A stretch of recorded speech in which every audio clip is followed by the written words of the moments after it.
Hey, everybody, it's CJ Graham, Jason Voorhees. That's right, Friday the 13th, Part 6. And you're listening to thescenesnobs.com. What's going on, everybody? It's the Scene Snob, McManhattan, and I'm here to tell you guys about thescenesnobs.com. We're a channel of variety, comedy, entertainment, geek-related, sports, the whole nine yards. We cover almost every genre. We have so many great shows to choose from.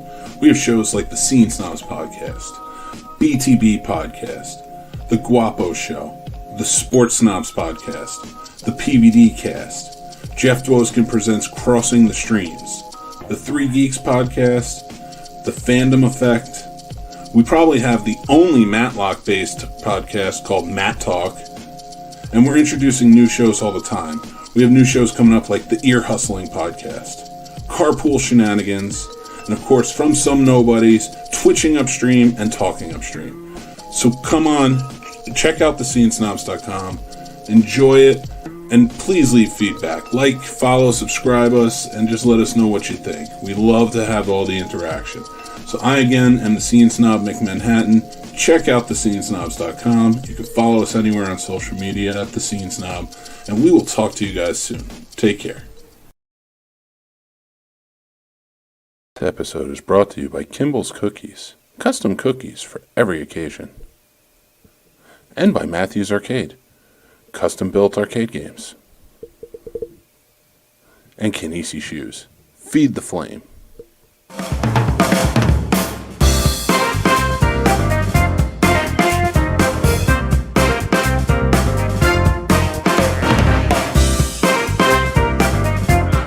Raymundo, what are we? Hey, Rich, let me share this real quick. You had last time we talked last week, whatever we were on the show. Yeah. He's talking about that guy out there in where was he at? New York. I think it was in New York, right? Doing the YouTube things, showing the barrios and everything. He was walking around town and everything, right? He had a YouTube channel, and he had a lot of people following him on YouTube, right? Yeah, Action Kid. You know what? Boom! I'm trying. I got this box of interviews. I need to get some more followers. Yeah, I need to do something like that. I'm gonna steal that from the guy and say, hey, I'm out here in LA. I'm walking down the hood in LA. You know what I'm saying? You can talk about it. Yeah, he's good. So I'm here I want to say hello to Mauricio. Is he there? Raymundo, what did Mauricio say? He hasn't wrote back yet. All right. Shoot me a text and because He should be any second now. I just talked to Mauricio like 30 minutes ago. All right, just shoot me a text when he's on, guys, because I'm really under the gun. I'm on a deadline right now. All right, we'll send a text when Mauricio comes on. Okay, great. Thanks. Hop on as soon as I send it, all right? All right, so what happened to Mauricio? He didn't say nothing yet? Nothing yet. All right, so let me see. All right, so anyway, Paul Banke, this is Raymundo. I'll be working with Raymundo with Mauricio and Danny Gonzalez. His first fight is March 13th in Mexicali. I got an opponent for him. He just basically got to go there, win this one, and then we're going to keep him moving down there. As soon as things open up in California, the plan is to put him in like with Ed Holmes or the OC Hangar or wherever. And then we get him selling tickets. You know that's about selling tickets.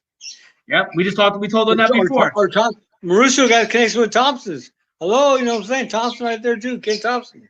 Yep, and then it'll be easy from there, and we'll put him up there with Ed Holmes in LA. That'll be fun. And then we'll see him. My thing is not even charged. I was talking to that girl from New York all day. For New York. What she have to say? Other good news this week. Paul Banke reinstated me as his manager. He was mad at me for a little while, but I'm back. I was fired. I've been fired at least 70 times. But the thing is, he doesn't tell you you're fired. He just tells you when you get to come back. The good news is, but he thinks I'm going to be mad if he fires me. But I make no money. And actually, through the years, he's probably cost me $10,000. So it's actually a relief when he fires me. But, I'm happy to be his manager, believe it or not. I don't know why. Like I told you before, Raymundo, if you do this for the money, you better find something else to do because you'll make more money begging for money outside the grocery store than you will in boxing. And Raymundo, here's my best advice for you. If you deal with a guy who has to make his living in boxing, run away from him. If he has nothing else he can do, or it means that they know how to be cutthroat because that's all they've done their whole life, and it's a mess. So you know how that goes.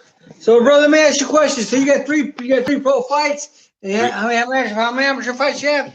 Three amateur fights. And and you go for your first pro? Wow, bro, that's pretty great. I like that. You guys, if Marissa's working with you, I mean, think about it. Yeah, I mean, you know how amateur boxing career is. I mean, you must have some skills or something. No, he's smart. Marissa knows him for sparring. You must be naturally talented or something. I'm not. It's happening out there. You can do that. I'm not saying you can't. That would be badass, man.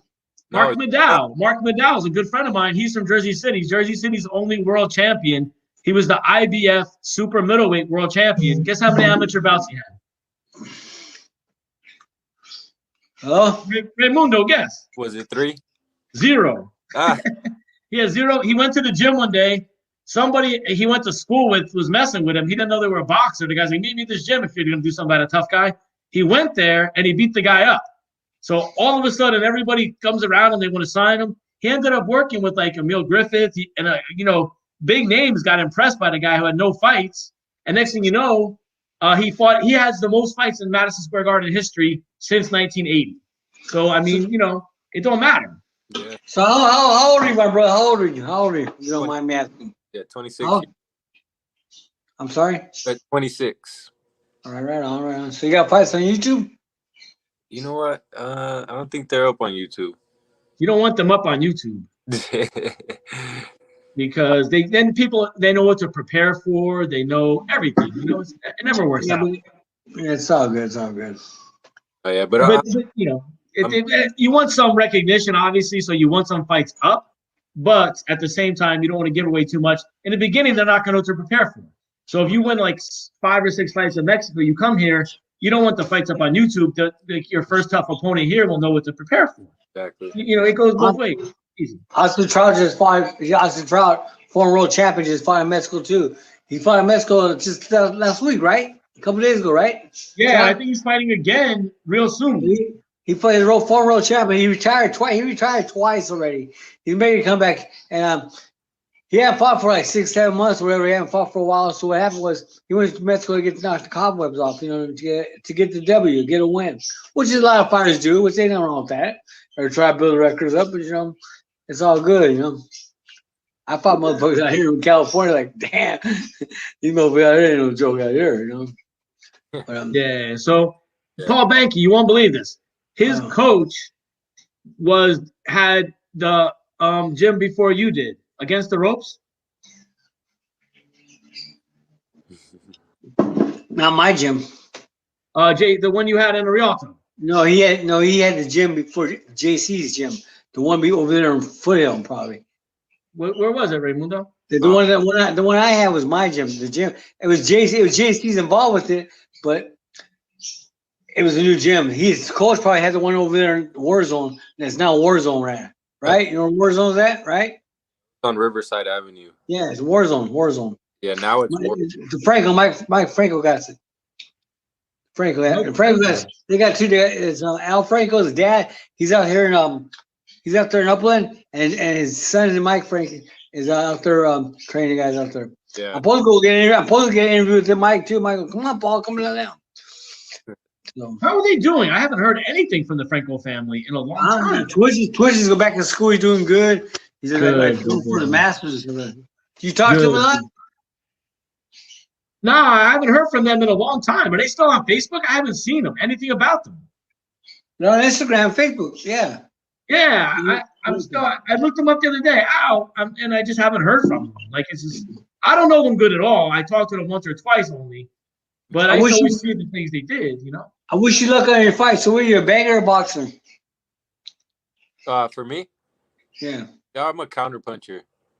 Right on. She's like Marisha was. Huh? Yeah. I like to let him come. He used to spar with Mauricio. So who went first? You or Mauricio? Who what? When you spar with Mauricio, what happened? Nothing? 2 counter punches. You guys throw punches or what? No one throws any punches. When we would spar, it was pretty active. We would. I knew he was getting ready for a fight, and I wanted. They kept calling me back to prepare him, so I wanted to do my job. I wanted to do it right, so I tried to take it to him as much as I could. What the hell happened? We just talked to Mauricio not 30 minutes ago, and I reminded him to come on, right? He just messaged me right now. What did he say?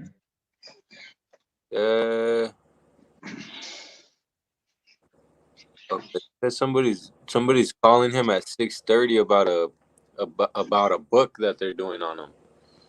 That's okay. Just tell him to come on right now. Nah.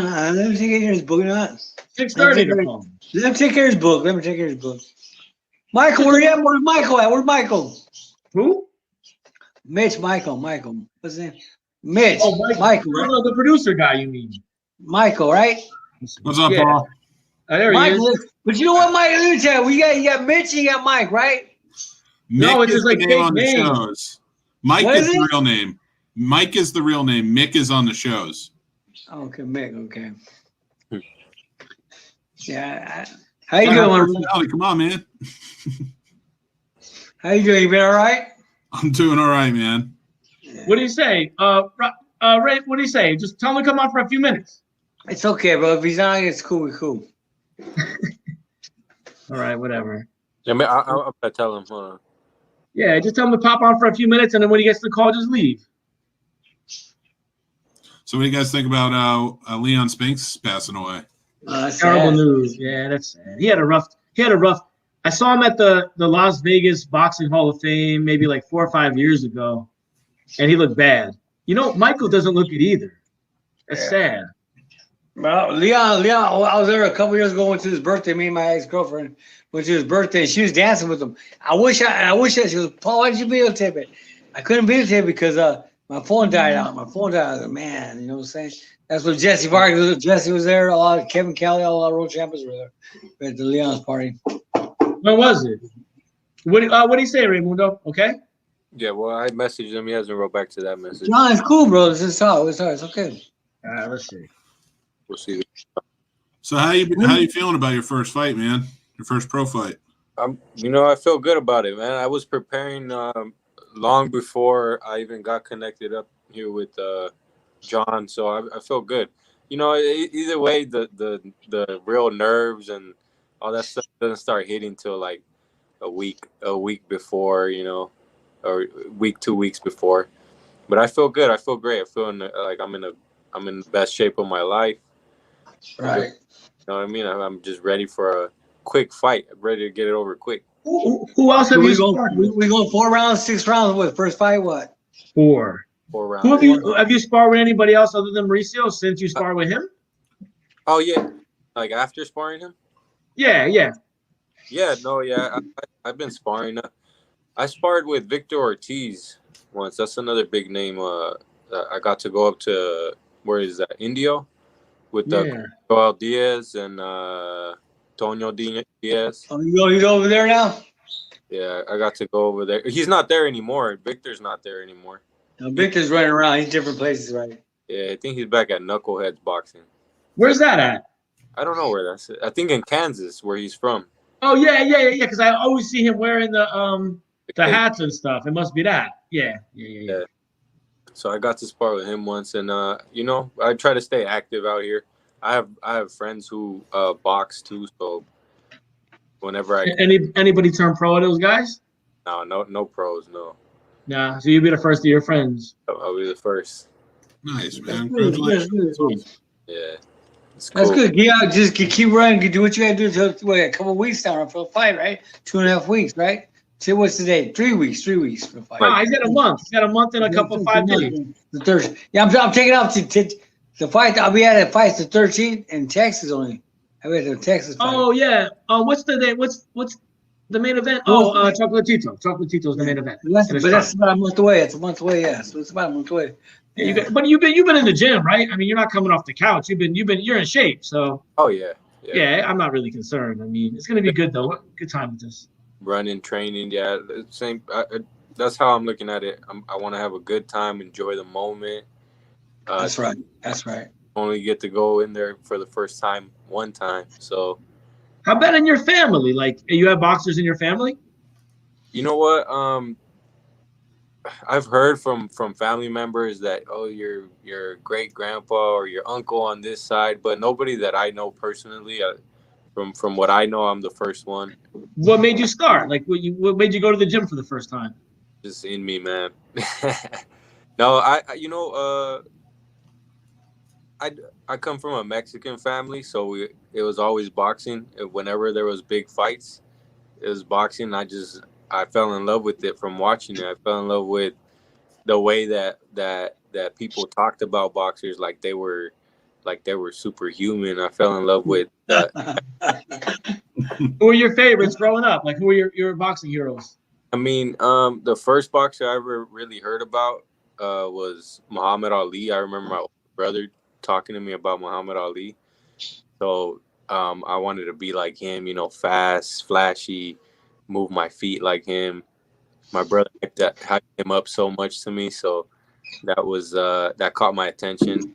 Roy Jones Jr., obviously, like Julio Cesar Chavez, Oscar De La Hoya. That was the fight we always would get together and watch. Mikey Garcia. Yeah, Mikey's he's gonna be a Hall of Famer. Yeah, he's a bad boy size. He's my boy. I think he's still number one.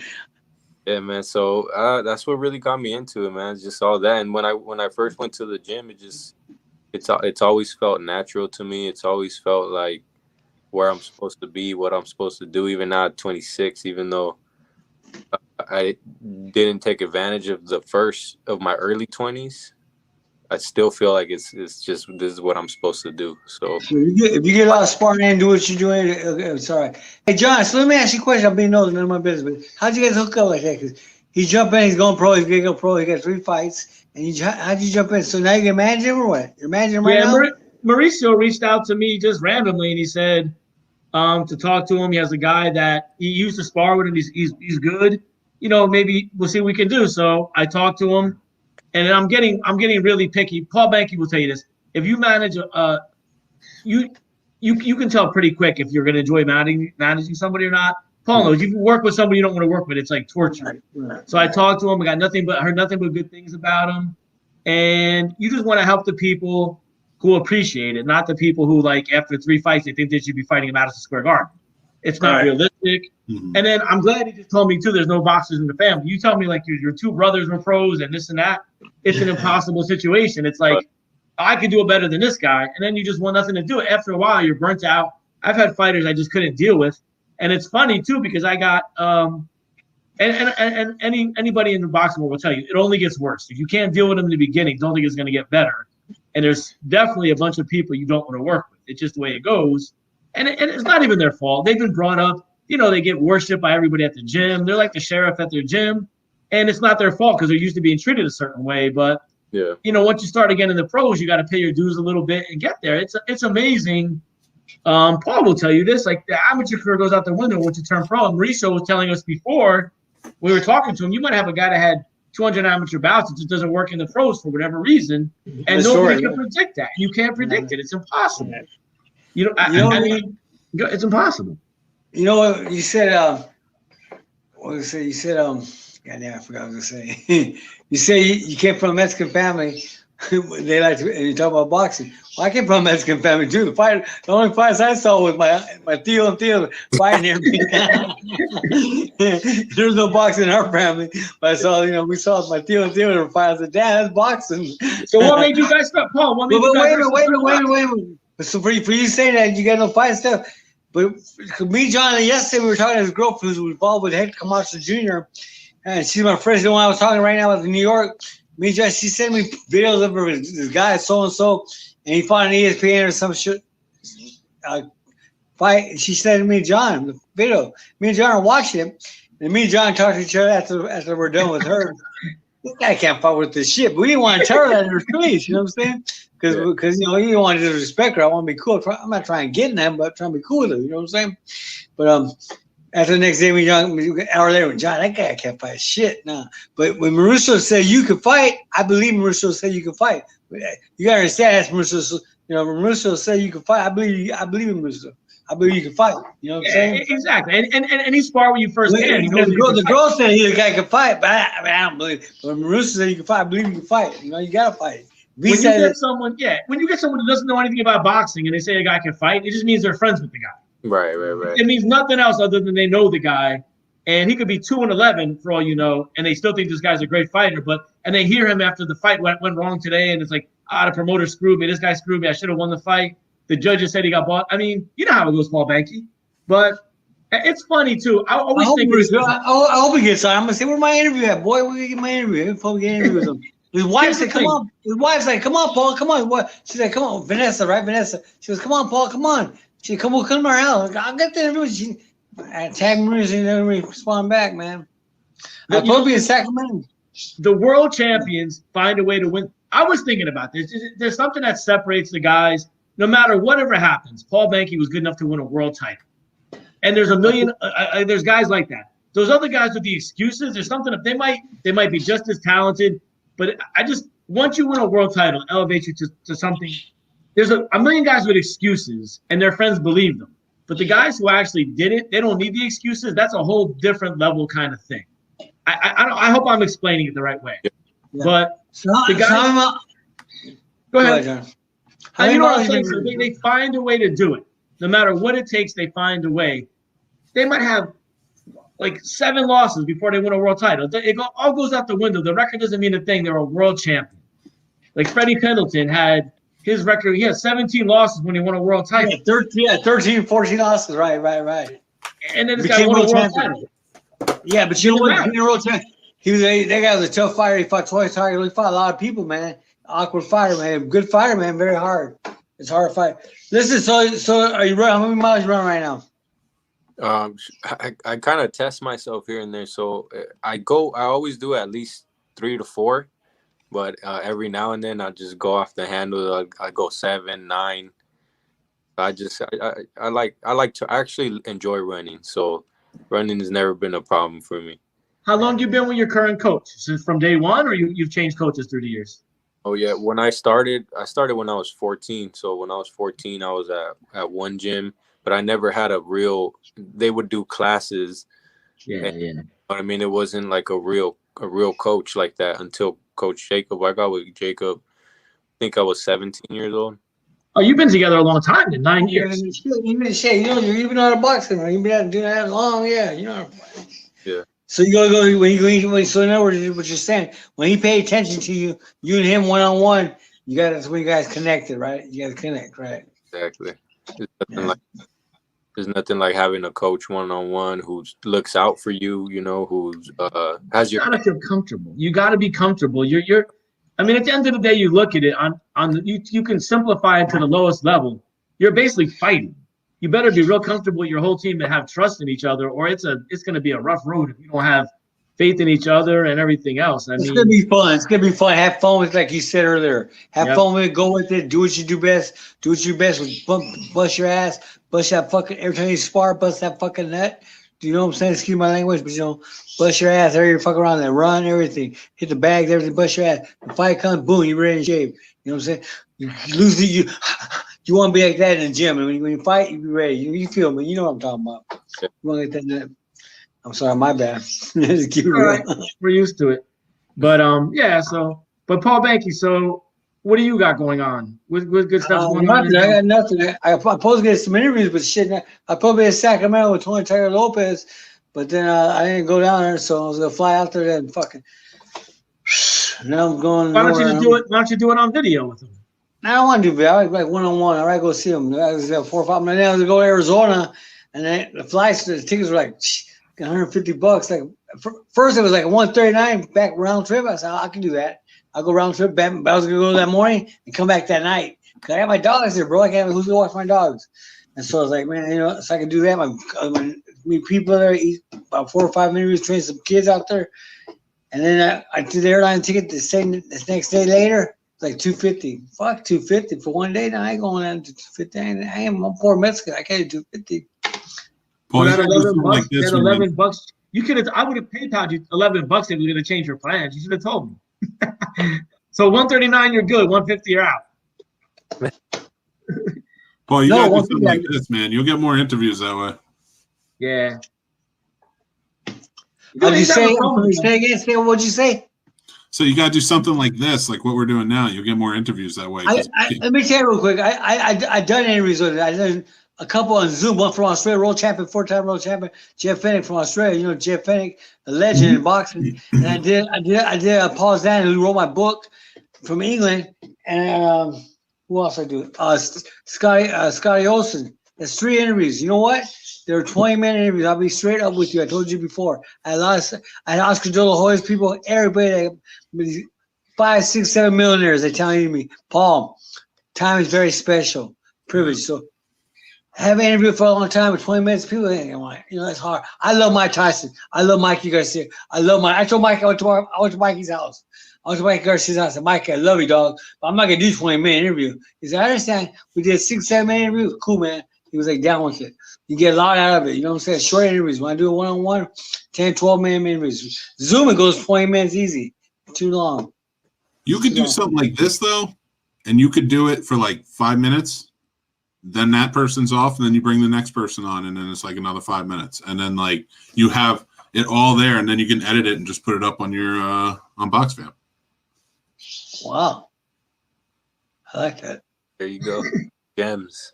I'm supposed to talk to Jerry Corsi's from South Africa, but the time is different over there. You know, I'm supposed to talk to Jack Dempsey for Josh Dempsey up there in Florida, but it's hard right now, man.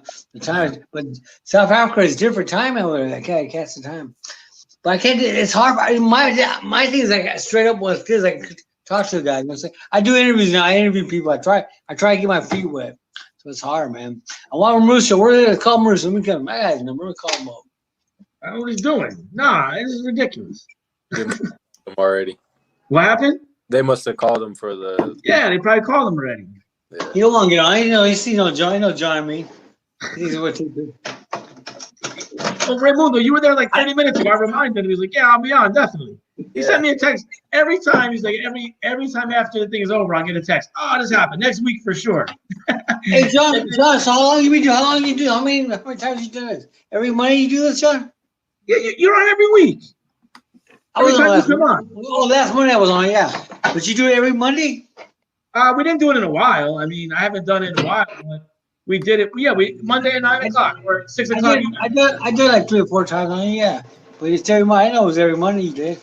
Yeah, you've been on every single one.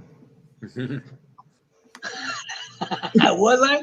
And it's always Monday at 6 o'clock. Oh no, the first one you fell asleep or something. I forgot what. You got mad. You were mad about something, so you went to bed.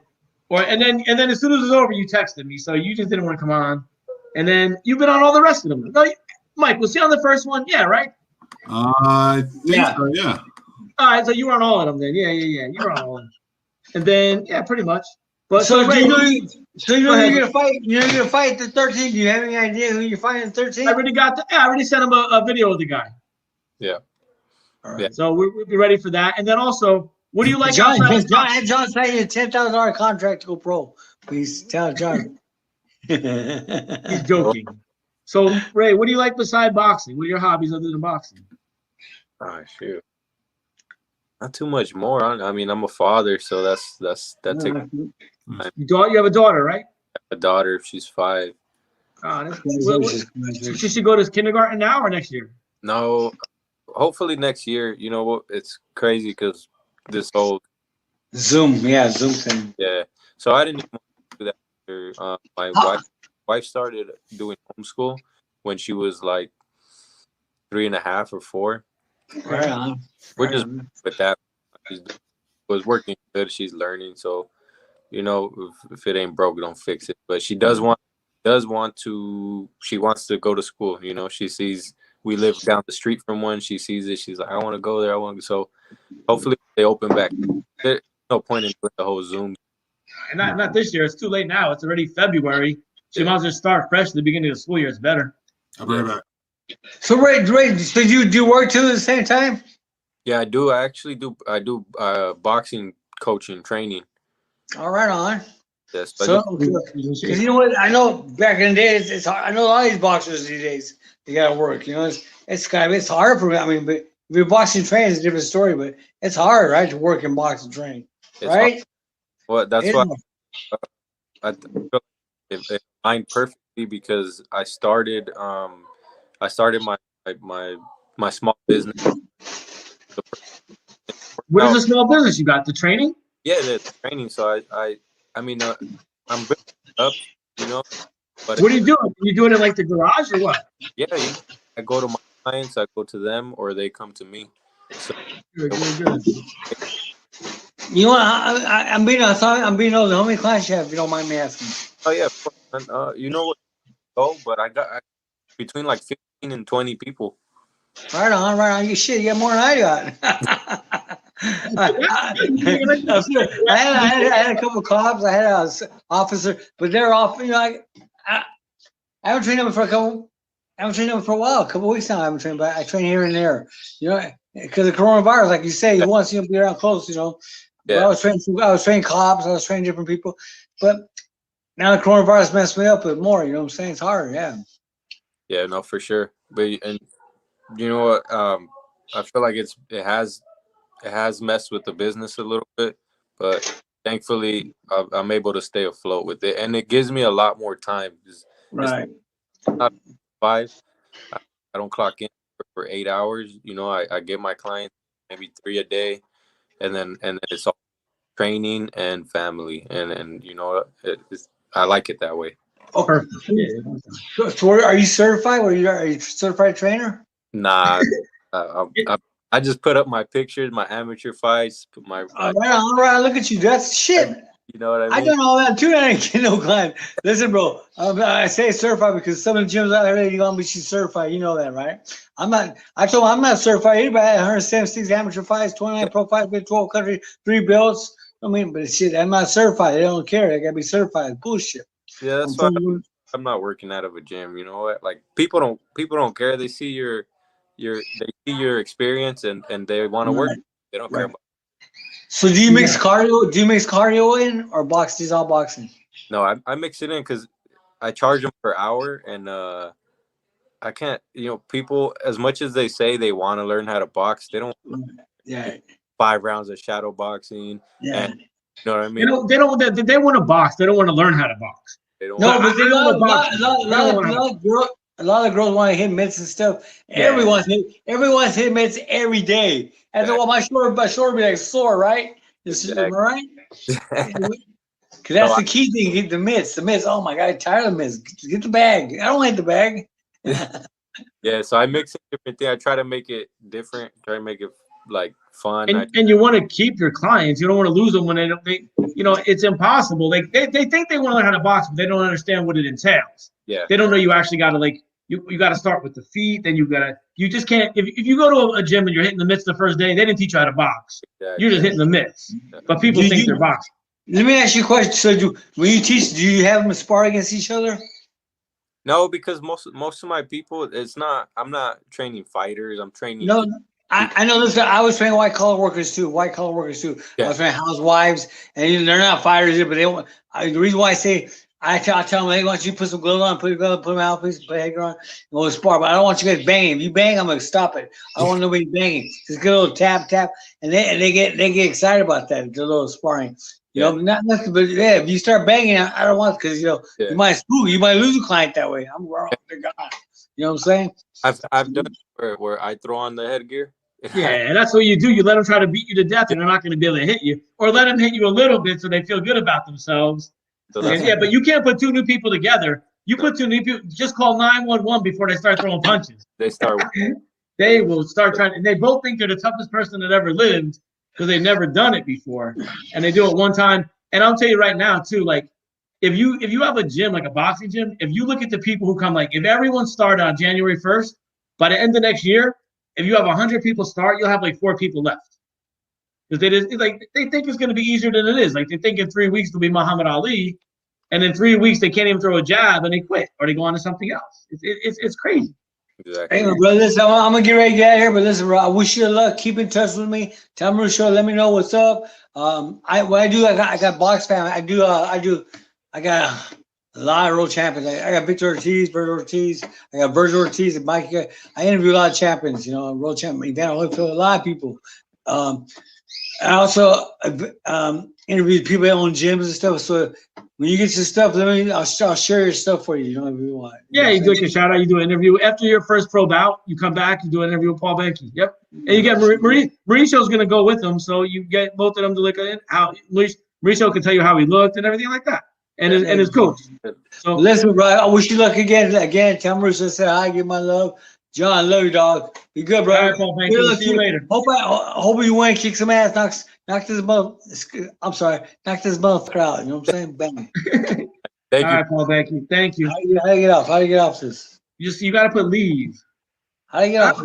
Just exit her. There you go. All right, so we might as well get out of here. None of our guests, Mauricio didn't come. He told us as of like 30 minutes ago he was coming, but he didn't. And then I sent text out to a few other people. And then 1 week we had like 8 people, everyone trying to talk over everybody. And the next week no one comes, but it is what it is. And we don't really, it's good. You have fun though, so that's all that matters.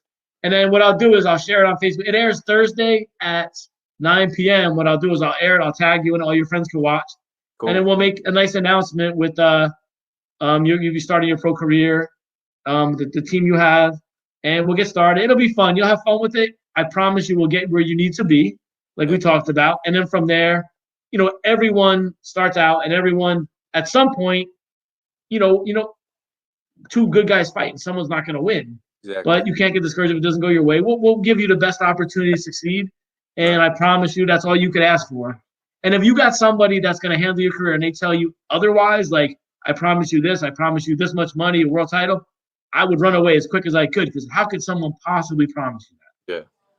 Yeah. You got opportunities. All you want is an opportunity. So you'll get it. I promise you that. And you have a great team behind you with myself. Mauricio absolutely knows boxing, and he'll know the right moves.